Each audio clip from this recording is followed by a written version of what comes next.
అది లాడ్జ్ నిర్వహణ కోసం నిర్మిస్తున్న ఒక భవనం. అది పక్కనే ఉన్న మరో భవనం పైకి ఒరిగిపోయింది. ఒరిగిపోయిన ఆ భవనం పురాతనమైంది అనుకుంటే పొరపాటే. అది ఇరుకు సందులో సామాన్య కుటుంబాలు నివాసం ఉంటున్న చోట లాడ్జ్ నిర్వహణతో వ్యాపారం కోసం నిర్మిస్తున్న 3 అంతస్తుల భవనం.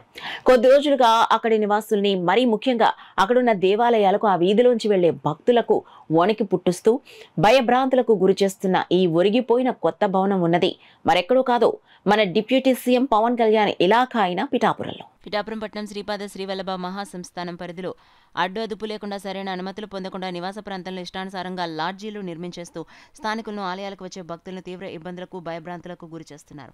శ్రీపాద శ్రీవల్లభ మహాసంస్థానం ఎదురుగా ఇరుకుగా ఉండే సందులో 16 గదులతో 3 అంతస్తుల లాడ్జ్ కోసం నిర్మిస్తున్న ఒక భవనం దాని పక్కనే ఉన్న మరో భవనం మీదకి ఒరిగిపోయి ప్రమాదకరంగా మారింది.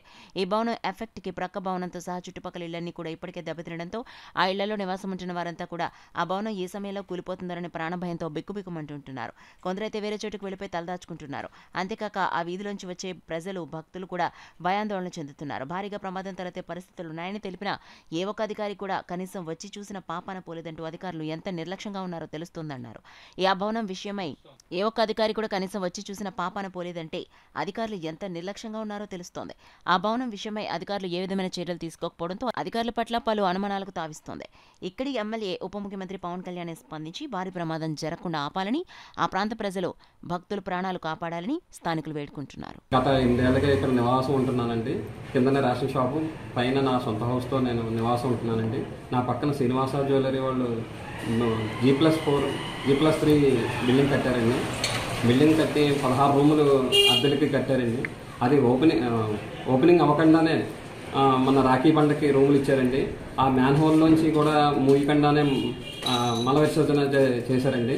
మొత్తం అది కూడా మేము అధికారుల దృష్టి తీసుకెళ్ళామండి.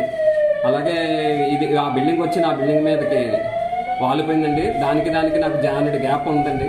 ఈ జానెడ్ గ్యాప్ వల్ల నేను ఇందులో నివాసం ఉండకుండా మా అక్కగారి ఇంట్లోకి వెళ్ళి నివసిస్తున్నానండి. దీని నిమిత్తం, రేషన్ నిమిత్తం ఎవరో కూడా మా ఇంటికి వచ్చి పోయేవాళ్ళు ఉంటారండి. అలాగే ఈదిలో కూడా శ్రీపాద శ్రీవల్లభ మహాసంస్థానం పాటు ఇంకా 3 గుళ్ళు ఉన్నాయండి. భక్తులు ఎక్కువ తిరుగుతారు. దీనివల్ల ప్రాణహాని ఈదిలో చాలా ఎక్కువ ఉందండి. దాని గురించి అధికారులు ముందు చర్య తీసుకుని నాకు సహకరించవలసిందిగా కోరుచున్నానండి. అలాగే ఇక్కడ ఈ బిల్డింగ్ వల్ల 4 బిల్డింగులు దెబ్బతిన్నాయండి. వీళ్ళు అసలు ఏం ముందు చూపు చూడకుండానే బిల్డింగ్ కట్టారండి. అలాగే 8,000 లీటర్లు పడే ట్యాంక్ కట్టారండి. 8,000 లీటర్లు మాత్రం ఇవాళ డిస్మాండ్లింగ్ చేస్తున్నారండి వాళ్ళ నుంచి. నాకు నా ఇంటికి న్యాయం జరగాలండి. నా ప్రాణహాని ఉందండి. ప్రాణహాని నుంచి నన్ను రక్షిస్తారని ఆశిస్తూ కోరుకుంటున్నానండి. అధికారులు నన్ను